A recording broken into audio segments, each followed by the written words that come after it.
And then the EDC, there was, kind of sketchy attendance. But, so I'm not going to imply to you that we had a huge amount of attendance at both of these meetings, but the information had been sent out in advance to everybody through that, so they got it. It wasn't like, so that if it had been a huge deal, they'd have been there. I'd like to make it as simple as a black background or a white background, and then just like we do with VRB, Mark can approve their logo in their colors, which generally in most buildings in Farragut, there are a few exceptions of buildings that don't allow multiple color signs, but most of the buildings we do. My thought would be to allow the flexibility in their font, their logo, and their lettering, but the backgrounds be black or white. And that way there's no subjectivity to say, well, is that a primary color? That's kind of, it doesn't really look tan to me, it looks yellow because, that's not earth tone. Or so that's kind of my thought. What is the rest of the board? You want to go blue or black? I'd go with, I was going to say go with the town blue. There you go. Yeah. Whatever the official The dark navy blue, blue is. yeah. We're getting, well, to me, a little bit carried away with the prescriptive nature of this for a special event, in my opinion. And the fact that if you're going to have an unintended consequence, if you're not careful of everything looking monotone and everything dumbing it down, and people don't pay attention to it.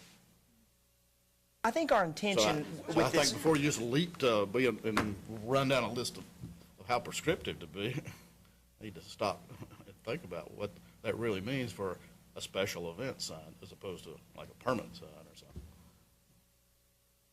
something. You're supposed to be trying to get some people's attention. I think What's that's wrong with some color? I think I'm you just bring being a up a devil's good- advocate versus Well, I think you still have color monotone. in If the- I just in the see the same thing, logo, lettering. same background, same lettering style, same everything, then how am I getting my message across? Well, if I'm a business person, that's what I would be asking. I'm not concerned about, I do agree with Noah 100%. I think it needs to be a common background, and I think the sign needs to be the same shape, and the logo needs to be in the same spot, the Shop and Farragut logo. After that, I'm going to use a technical term, fairly loosey-goosey on how they want to put their logo on it. Maybe even more loosey-goosey than we normally are with ground-mounted signs in Yeah. VRB as far as legibility and things like Yeah. that. But I think what's happened is the program has so evolved that come Thanksgiving to Christmas, it's like we don't even have a sign ordinance anymore. It's just, there was a reason why in 1980 the town of Farragut wanted to be the town of Farragut, and a lot of it had to do with signage. And I really have an issue with how much clutter we have presented with this program. I think it's a great program, and obviously if we're trying to support local businesses, and at the end of the day we're trying to put some money in the town of Farragut coffers through sales tax. But I think these businesses are being granted something that we haven't granted before this program, that are above and beyond historically what this town has allowed. And I think having some cohesiveness with the backgrounds and allowing a lot of flexibility with their lettering colors, But you're their going logo way beyond colors. clutter when you talk about this cohesiveness concept. But it's still going to be clutter. Wait, I'm just Let trying me to find let me something. finish. Yes, sir. Clutter, and a lot of what you're talking about in this Christmas blitz is all kinds of different shapes and sizes and color schemes and everything. So it looks just like a bunch of, just hodgepodge of people went out there and just, opened up their trunk, stuck some signs down and, call this 800 number, to do this. It just looks like, what?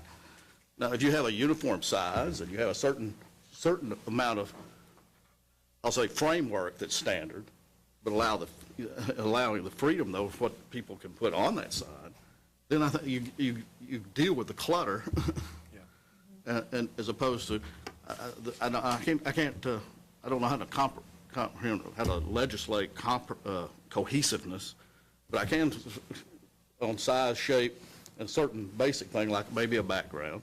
But even that, you have to be careful if you're going to have one background for all, because it's all going to look the same. But have the logo, that can be a requirement. You can have the shape. Well, I like the term you use, framework. But have the That's a good term. few requirements that deal with the clutter, but allow them the intellectual freedom of the business to deal with the rest of it. And attack the that's clutter where I was part of coming it. from. Yeah, I like that term you use, as I said, framework, and that's where I'm coming from. I don't have any problem if we have the common template, then anybody, they can all slap their logo on the front of it, you know? As we just start going down a list of 25 requirements of being prescriptive, I just think that we're starting to If you have a- unintended consequences of what we're trying to do Yeah. relative to the business community. And If what you we're have trying to that do. common framework, it's going to reduce the opportunity for a lot of that clutter, because they're all going to have to work within that same parameter, so. You said framework. Well, You triggered a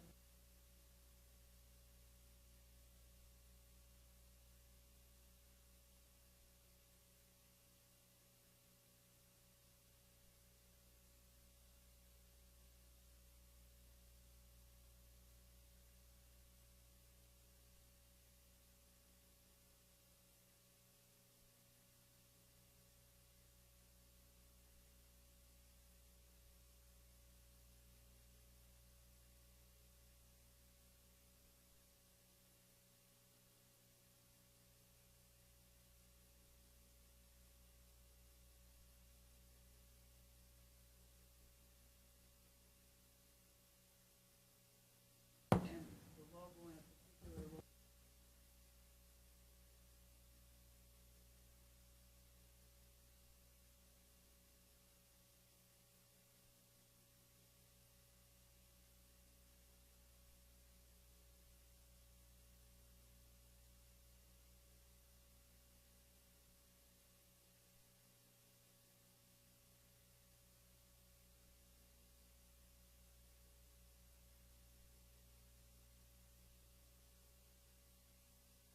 My answer to your question, Ruth, would be yes.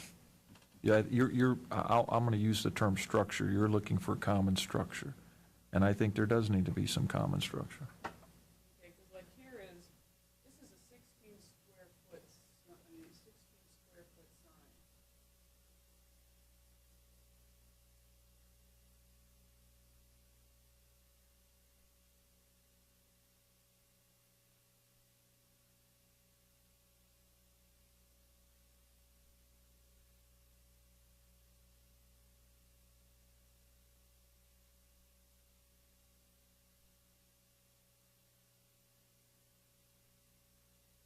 Dissecting other signs, I was like, yeah, she's right.